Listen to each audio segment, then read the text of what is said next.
नमस्कार साथियों, Abhimanyu defence academy में आपका हार्दिक अभिनंदन है, स्वागत है। आज अपन चर्चा कर रहे थे, लास्ट टाइम हमारा बिंदु जो स्टार्ट हुआ था ध्वनि के बारे में डिस्कस की थी अपन ने। आज ध्वनि के गुण और ध्वनि के जो प्रकार थे और ध्वनि के जो यूज हैं उन सब के बारे में हम चर्चा करेंगे। ध्यान से देखिएगा। सबसे पहली बात, हमने कल बात करी थी ध्वनि साउंड। जो हमारी साउंड थी उस साउंड के बारे में अगर डिस्कस करें तो सबसे पहली बात आती है कि जो साउंड है वो कहता है कि उसके हमने 3 प्रकार देखे थे आवर्ती के आधार पर। ध्वनि को आवर्ती के आधार पर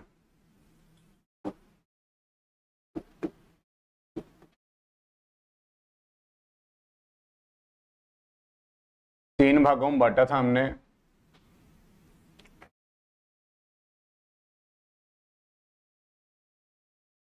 जिसमें पहला नाम हमने दिया था अश्रव्य, दूसरा नाम हमने दिया था श्रव्य और तीसरा नाम हमने दिया था प्राश्रव्य। इनमें से हम एक एक करके थोड़ी थोड़ी चर्चा करते हैं इनके बारे में। सबसे पहले हम बुला रहे हैं अश्रव्य को। अश्रव्य जिसको हम बोलते हैं इंफ्रासोनिक।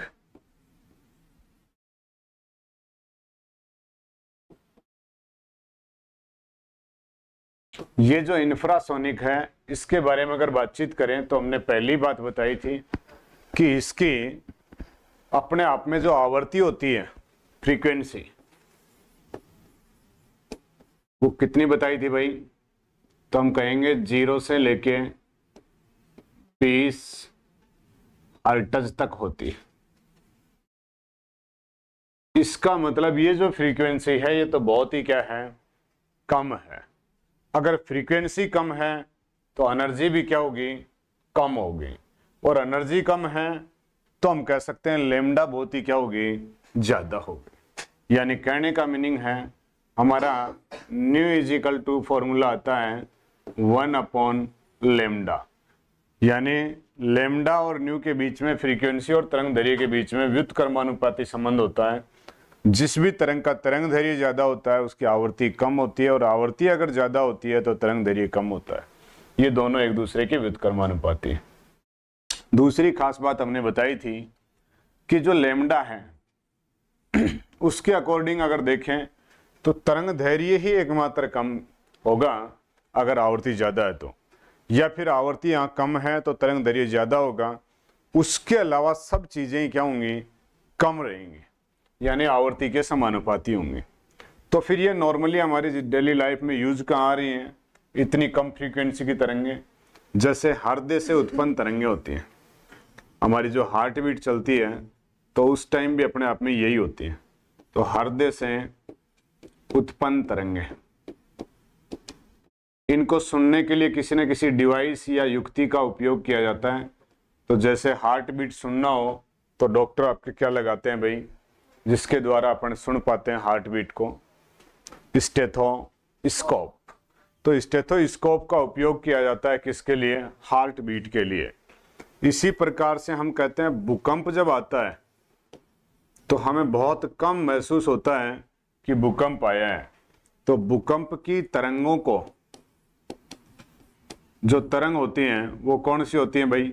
तो हम कह सकते हैं वो भी अपने आप में अश्रव्य या इंफ्रासोनिक तरंगें होती हैं। इनको सुनने के लिए भी अपने आप में हमें डिवाइस का यूज किया जाता है। और वो डिवाइस कौन सी है भाई? तो हम कहते हैं भूकंप की जो तीव्रता होती है उसके बारे में 2 बातें हमें याद रखनी है। भूकंप की तीव्रता को रिएक्टर स्केल पे मापा जाता है और इसको मापने के लिए सिस्मोग्राफ का उपयोग किया जाता है। सिस्मोग्राफ के द्वारा रिएक्टर स्केल पे भूकंप की तीव्रता का मेजरमेंट किया जाता है और उसमें जो तरंगें होती हैं उनकी आवृत्ति बहुत ही क्या होती है, कम होती है। तो नॉर्मली हमें सुनाई नहीं देती। लेकिन फिर भी कुछ जानवर होते हैं जो इसको स्पेशली अपने आप में नोटिस कर सकते हैं। जैसे कुत्ता जो होता है वो बहुत कम आवृत्ति की तरंगों को भी क्या कर पाता है, फील कर लेता है या महसूस कर लेता है। अपन कहते हैं ना श्वान निंद्रा, स्टूडेंट के लिए जो विशेषताएं बताई जाती है उनमें एक विशेषता आती है श्वान निंद्रा, यानी श्वान जैसी नींद होनी चाहिए। अचानक से भी आप तुरंत उठ सको, कितनी भी गहरी नींद में होंगे।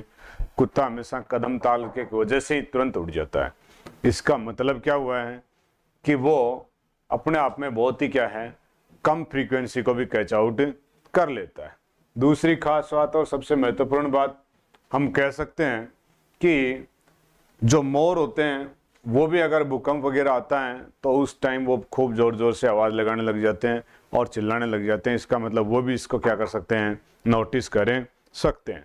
तो ये सारी बातें किससे रिलेटेड हुई, जो हमारी अश्रव्य तरंगें थी उसके बारे में। फिर हमारे पास आता है श्रव्य। कौन सा आता है भाई, श्रव्य, जिसको आपने नाम दिया था ऑडिबल। ऑडिबल के बारे में कोई ज़्यादा हमें बातचीत याद नहीं रखनी, सिर्फ इतना ही याद रखना है, मैं बोल रहा हूँ और आप सुन पा रहे हैं, ये ऑडिबल के कारण ही कनेक्ट हो पा रहा है। कहने का मीनिंग है ये वो तरंगे हैं जिसको हम नॉर्मली सुन सकते हैं या महसूस कर सकते हैं। कहने का मेरा अर्थ है कि अगर आप किसी चीज को सुन पा रहे हैं तो हमने क्या कह दिया कि जो श्रव्य तरंगे होती हैं उसके बारे में बातचीत करें तो हम आपस में जो बातचीत करते हैं वो बातचीत हमारी क्या होती है, श्रव्य होती है, ऑडिबल होती है। इसके लिए हमने रेंज लिखी थी कि इसकी जो या बातचीत में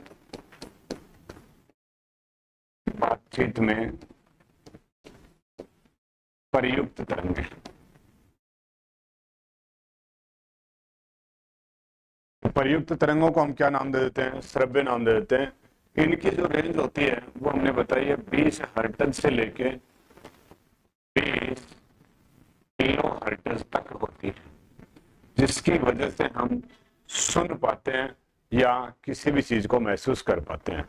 तो ये सारी बातें हमारी श्रव्य के बारे में बातचीत हुई। एक बार इसका स्क्रीनशॉट ले लीजिए, फिर अपन इसको आगे करते हैं और प्राश्रव्य के बारे में बातचीत करते हैं। इसकी रेंज मैंने जहां तक थी कल भी लिखवा दी थी आपको, और इसको एक बार उतार दीजिए।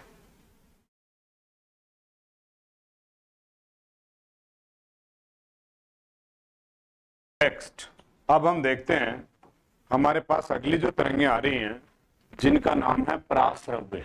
काफी इंपॉर्टेंट है भैया, इसको आपको विशेष रूप से देखना है।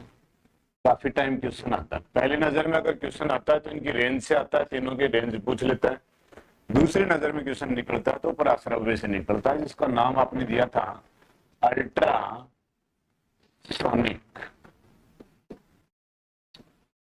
कहने का मेरा मीनिंग है जो अल्ट्रासोनिक वेव होती हैं ये अपने आप में कहती हैं कि पहली बात तो इनकी रेंज बहुत ज्यादा होती है। कितनी बताई थी भाई हमने, 20 किलो हर्ट्ज से अगर ऊपर है तो वो सारी की सारी जो साउंड होंगी वो अपने आप में कौन सी होंगी, प्राश्रव्य होंगी, यानी बहुत ज्यादा तेज मात्रा में उत्पन्न होने वाली ध्वनियां होंगी। ये एक प्रकार से कर्कश ध्वनियां होती हैं जिनको हम सुनेंगे तो हमारे स्वास्थ्य के लिए हानिकारक हो सकती है। इसका उपयोग कहां कहां हो रहा है हमारी जिंदगी में उसके बारे में देखना है। एक नाम आता है सोनार, नाम है सोनार, इंग्लिश में भी इसको यही बोलते हैं सोनार। एक नाम आता है सोनोग्राफी,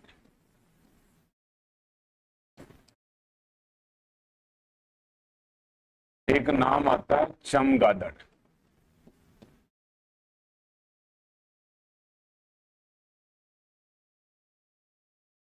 एक नाम आता है ब्रेन ट्यूमर,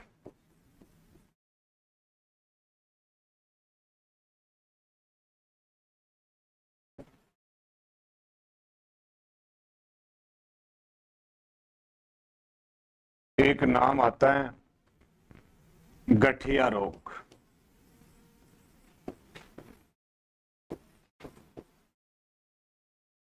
एक नाम आता है घड़ी साज,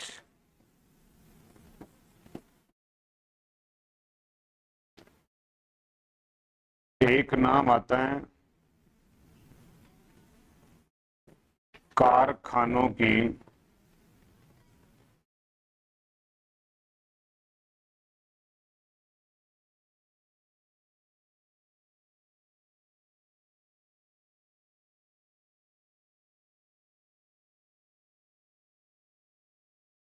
कारखानों की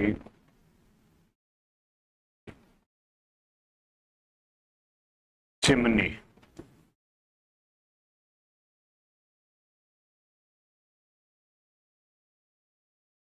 एक नाम आता है धातु ब्लॉक।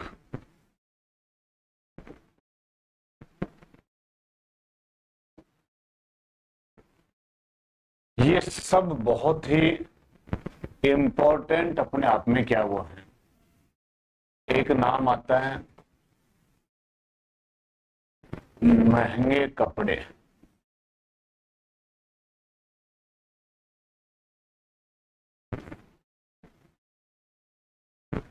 इन सब में कहीं ना कहीं जुड़ा है कौन?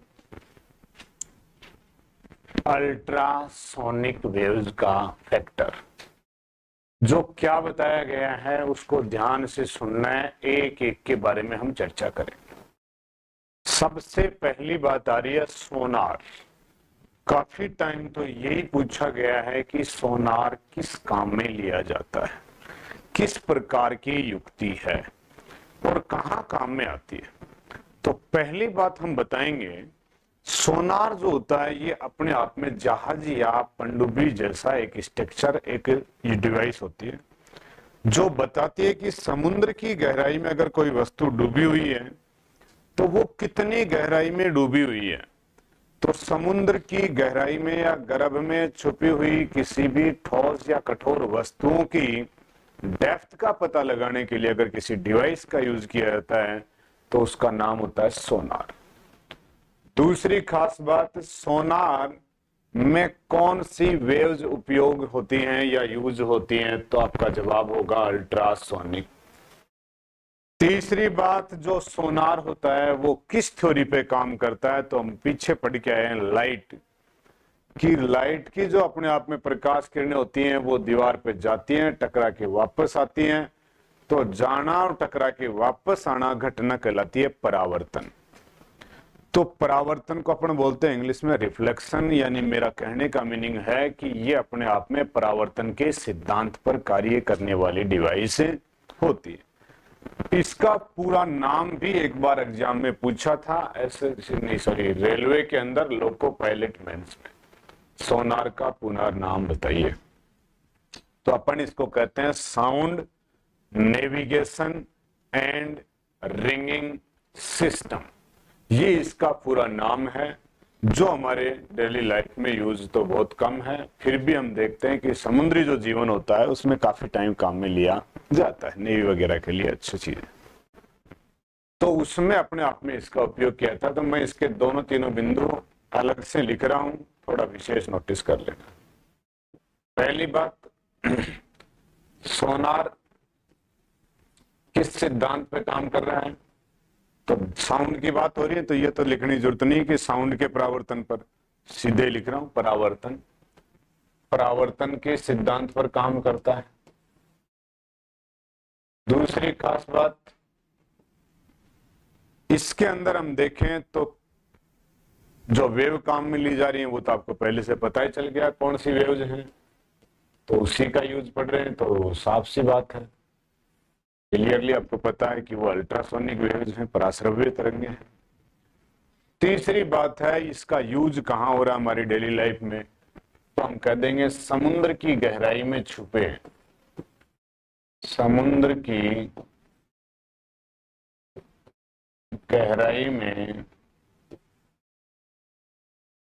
छुपी वस्तुओं का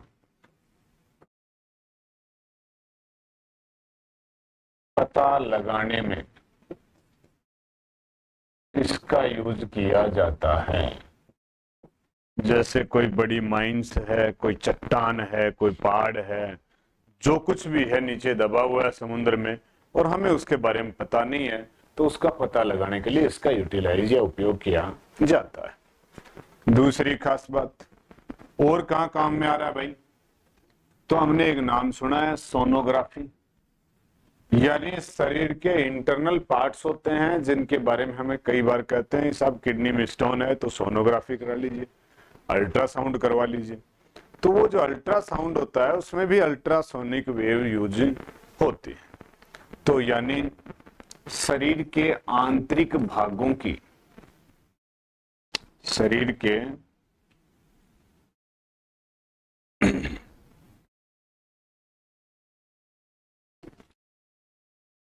शरीर के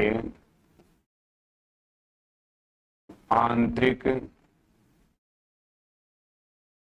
भागों की जांच करने में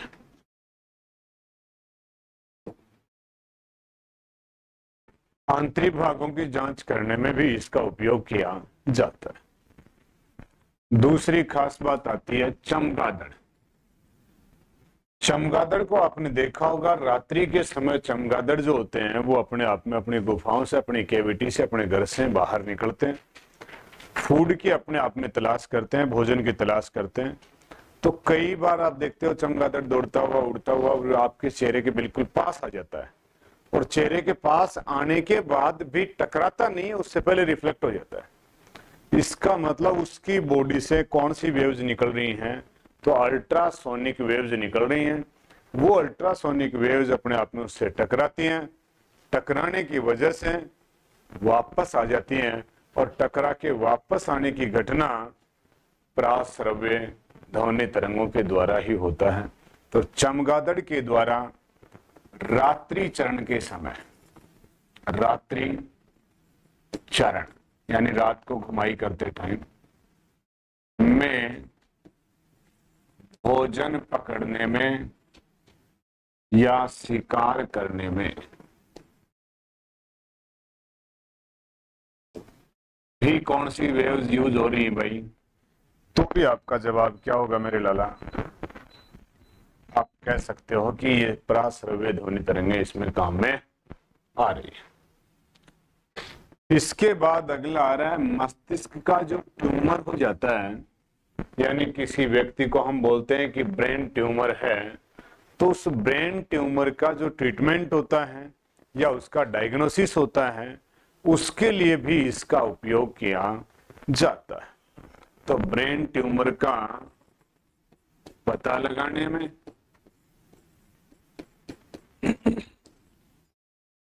वह डायग्नोसिस में या इलाज कराने में इसका यूज किया जा रहा है। गठिया रोग के उपचार में भी इसका उपयोग किया जाता है भाई। अपन बोलते हैं गठिया रोग हो गया,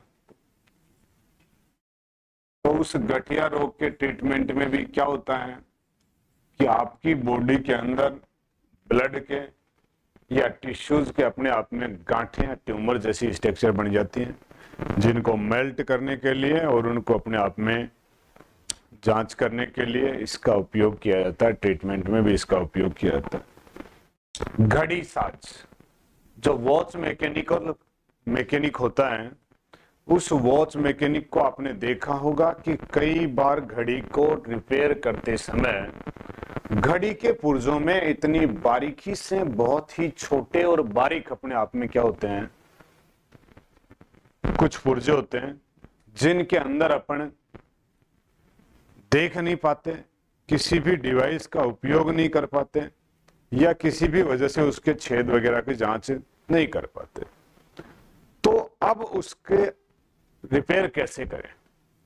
उसमें कोई आलपिन पेन मार्कर जाता नहीं है, तो फिर सफाई कैसे की जाए? तो ऐसे छोटे पुर्जों को भी अल्ट्रासोनिक वेव्स के द्वारा ही उसमें वाइब्रेट या कंपन पैदा किया जाता है, जिसकी वजह से उसकी जो रुकावट या जो पास में होता है वो क्या हो जाता है, आउट हो जाता है, और वो अपने आप में क्लियर हो जाता है। तो घड़ी साज द्वारा छोटे पुर्जों की सफाई करने में, बहुत बारीकी के जो पुर्जे होते हैं, पुर्जों की सफाई करने में यानी कहने का मेरा मीनिंग है कि जो बहुत बारीकी के अगर कोई अपने आप में औजार या डिवाइस होती हैं तो उनका भी मेंटेनेंस या सफाई किसके द्वारा की जाती है, तो अल्ट्रासोनिक वेव्स के द्वारा की जाती है। अगला क्वेश्चन आ रहा है, कारखाने जो होते हैं, बड़ी बड़ी चिमनियां होती हैं या बहुत बड़े बड़े इंडस्ट्रीज होते हैं, उनमें आप देखते हैं कि धुएं के लिए पाइपलाइन ऊपर तक जाती रहती है। अब वो पाइपलाइन इतनी सकड़ी है कि उसके अंदर धीरे धीरे करके हम देखते हैं धुआं जहां से निकलता है उसकी दीवारों के ऊपर चिपकता जाता है। दीवारों पर धुआं जब चिपकेगा तो दीवारों के ऊपर उसकी लेयर चढ़ती चली जाएगी और चढ़ने की वजह से उसका रास्ता ब्लॉक हो जाएगा और उसमें धुआं जाना बंद हो जाएगा। इसके लिए हमें उसकी सफाई तो करनी बहुत जरूरी। तो सफाई के लिए अब उसमें ना तो कोई लकड़ी वगैरह का उपयोग कर सकते अपन, नहीं किसी पाइप वगैरह का यूज कर सकते, नहीं कोई और व्यक्ति वगैरह कोई आदमी उसमें एंट्री कर सकता। तो उसको सफाई किस मेथड के द्वारा की जाए, तो वहां भी अल्ट्रासोनिक वेव्स को अपने आप में रिलीव किया जाता है, उसके अंदर छोड़ा जाता है, जिसकी वजह से उसमें वाइब्रेशन होता है और वाइब्रेशन की वजह से वो जो लेयर बनी है धुआं की वो अपने आप में तुरंत नीचे डाउन गिर जाती है और उस सरफेस को छोड़ देती है। छोड़ने की वजह से वो सफाई हो जाती है। तो इसलिए चिमनियों की सफाई करने में या हम कह सकते हैं चिमनियों की दीवारों को साफ करने में। फिर इसके बाद आपने देखा होगा कि हम बहुत बड़े बड़े ब्रिज पुल बना रहे हैं तो उनके अंदर सरिये जो होते हैं वो सरिये भी इतने भारी भरकम और मोटे काम में लिए जाते हैं, जैसे गाटर हो बहुत बड़ा ब्लॉक, तो उसको हम बोलते हैं मेटल ब्लॉक, जो अपने आप में कम से कम 2-2, 3-3 फीट चौड़े होते हैं और चौकोर होते हैं। इतने गहरे सरिये के अंदर कोई दरार है, अंदर कोई अपने आप में क्रैक है, पूरे पुल को गिरा सकती है वो क्रैकिंग, क्योंकि क्रैकिंग तो धीरे धीरे करके बढ़ती है, चाहे वो सरिया में हो, चाहे मेटल में हो, चाहे किसी दीवार में हो, चाहे किसी इमारत में हो, चाहे घर में हो। एक बार क्रैकिंग आ गई तो बढ़ती जाती है, घटती नहीं है। तो इससे पहले उसको डायग्नोसिस करें कि ये क्रैकिंग कहाँ है और किस प्रकार की है। तो उसको डायग्नोसिस करने के लिए भी धातु ब्लॉक की आंतरिक संरचना, इंटरनल स्ट्रक्चर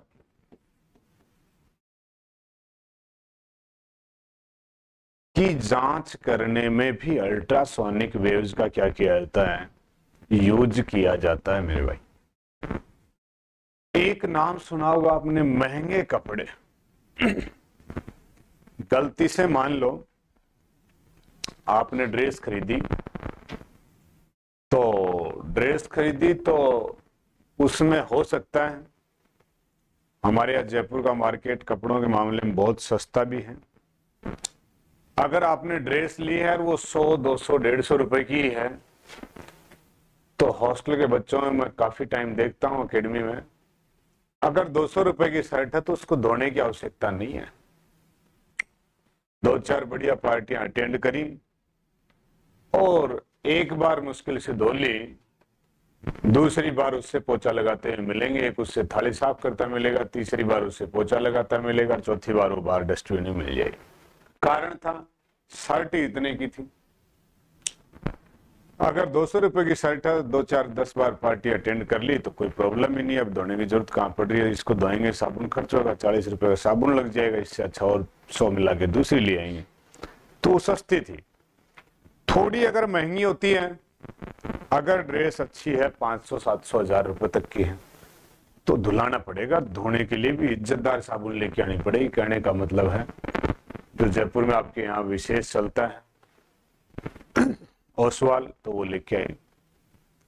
अगर ड्रेस का रेंज उससे भी थोड़ा अप है, ड्रेस अगर 2, 4, 5, 7 हजार रुपए की है, तो हम कहेंगे साहब इसको तो धोएंगे भी नहीं, 5-7 बार पहनो, फिर इसको ड्राई क्लीन करवाते हैं धोबी से। कहने का मतलब इतनी ज्यादा महंगी ड्रेस है, अक्सर खैर बाइडों के तो सौभाग्य में नहीं होती, लेकिन बाइडियों तो बहुत बहुत महंगी पहनती हैं, वो तो 20-20, 50-50 हजार रुपए की पहनती है। तो जो ड्राई क्लीन करवाने के लिए हमने धोबी को दे दिया। अब अगर आपकी ड्रेस 2 लाख, 5 लाख, 10 लाख तक है, तो आप वो धोबी के पास ड्राई क्लीन भी नहीं करवा सकते, क्योंकि आपको पता है कि गलती से अगर धोबी ड्रेस लेके फरार हो गया तो अब व्यवस्था कैसे बैठेगी। इसका मतलब उसको ड्राई क्लीन करवाने की बजाय उसके अंदर अल्ट्रासोनिक वेव्स डाली जाती हैं, जो उस कपड़े के जो रेशे हैं, फाइबर्स हैं, धोने की वजह से अगर वो खराब हो जाए, उनमें कहीं फॉल्ट आ जाए, तो फिर कपड़ा बेकार हो जाएगा। तो अल्ट्रासोनिक वेव्स डाली जाती हैं, जो उन फाइबर्स या रेशों के अंदर गहराई में जाकर के, क्योंकि हमने अभी अभी सुना था और देखा भी है कि इनकी फ्रीक्वेंसी बहुत ज्यादा है, तो लेमडा बहुत ही क्या है, कम है। बहुत बारीकी के क्षेत्रों में भी ये प्रवेश कर सकती है। इसलिए उन कपड़ों की साफ सफाई करने के लिए ड्राई क्लीन से अगर ऊपर का कोई तबका है या ऊपर कोई और ऑप्शन है, तो वो है अल्ट्रासोनिक वेव के द्वारा कपड़ों की सफाई करवाना। तो महंगे कपड़ों की धुलाई करवाने में या सफाई करवाने में भी किसका यूज किया जाता है मेरे लाला, तो हम बता सकते हैं प्राश्रव्य या अल्ट्रासोनिक वेव्स का यूज किया जाता है। तो ये सारी बातें इससे रिलेटेड हुई, उम्मीद करता हूं समझ में आई होंगी। बहुत बार अच्छे अच्छे क्वेश्चन इसके यूज से निकले हैं, इसलिए इसको बार बार देखिए, एक बार नहीं 2 बार देखिए। उम्मीद करता हूं आपकी जिंदगी में भी काम आएंगे। एक बार आप इसका स्क्रीनशॉट ले लीजिए, फिर अपन आगे चलते हैं और आगे की बातचीत करते हैं।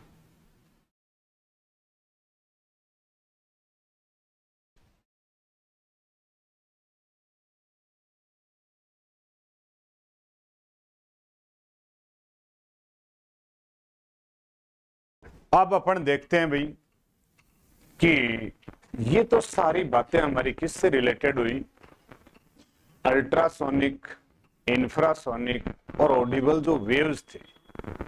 अब हमारे पास अगला जो बिंदु आ रहा है वो साउंड से ही रिलेटेड है, बट उसमें हम क्या देखेंगे मेरे भाई, तो ध्यान से सुनने की कोशिश करना, बहुत अच्छे से समझ में आएगा। पहले इसको जो मैं बताने जा रहा हूं उसे सुनने के बाद ही ये बिंदु समझ में आएगा। तो हमारा टॉपिक तो क्या है, ध्वनि के गुण, ध्वनि के साउंड प्रॉपर्टीज। बहुत अच्छा टॉपिक है, टेक्निकल लाइन में निश्चित रूप से एक क्वेश्चन देगा गारंटी के साथ। दूसरी खास बात, अब ध्वनि के गुण कौन कौन से हैं, इससे पहले मैं आपको तरंग के गुण बताऊंगा। आप ध्यान से उनको सुनने की कोशिश करना, समझने की कोशिश करना। लिखने का बहुत बड़ा मैटर नहीं है, केवल देखने और सुनने मात्र से ही काम हो जाएगा, क्योंकि इस दुनिया में बहुत सारी चीजें ऐसी भी होती हैं जिनको काम में लेना अनिवार्य नहीं है, देख के भी काम चला लेना चाहिए। तो कहने का मेरा मीनिंग है कि हमारे पास ये साउंड है, तो साउंड के बारे में ये तो कन्फर्म है कि वो अपने आप में एक वेव तो है ही, और वो जो वेव है वो वेव इस प्रकार से मोमेंट कर रही थी।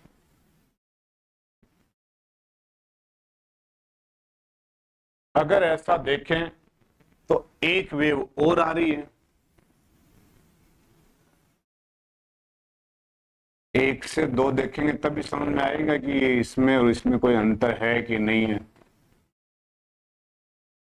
इसीलिए नौकरी लगने के बाद भाइयों का एक खास बात होती है कि वो एक से बढ़ के एक देखते रहते हैं, बोले 2-4 देखेंगे समझ में आ जाएगा कि कौन सी व्यवस्था ठीक है। तो अगर हमने देखी तो ये हमारे पास कुछ एक वेव्स थी,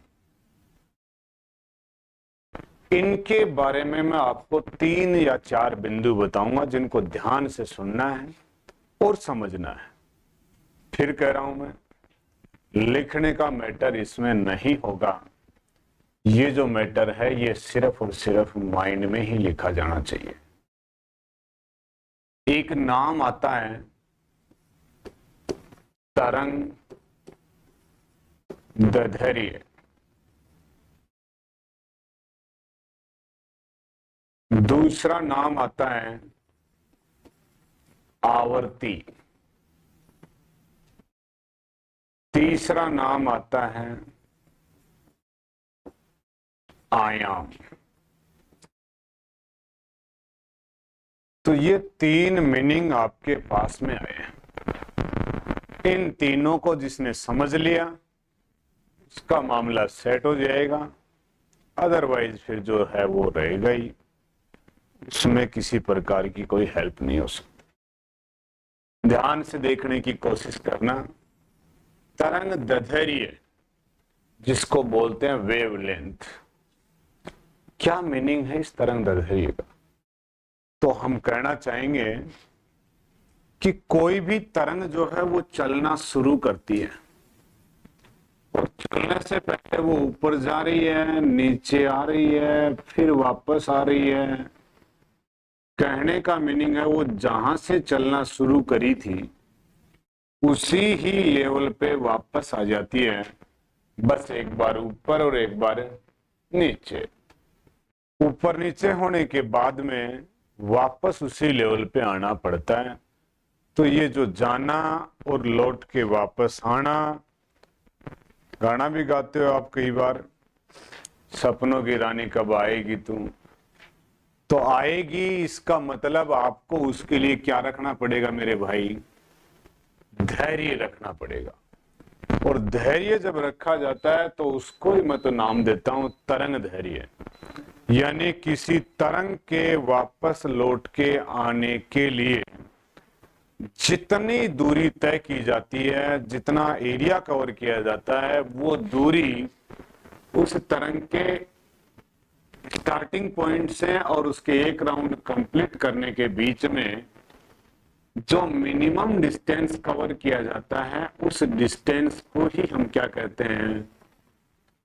तरंग धैर्य कहते हैं या लैम्डा कहते हैं। तो ये इसकी लैम्डा या तरंग दैर्ध्य कहलाती है। इसको रिप्रेजेंट करते हैं लैम्डा से।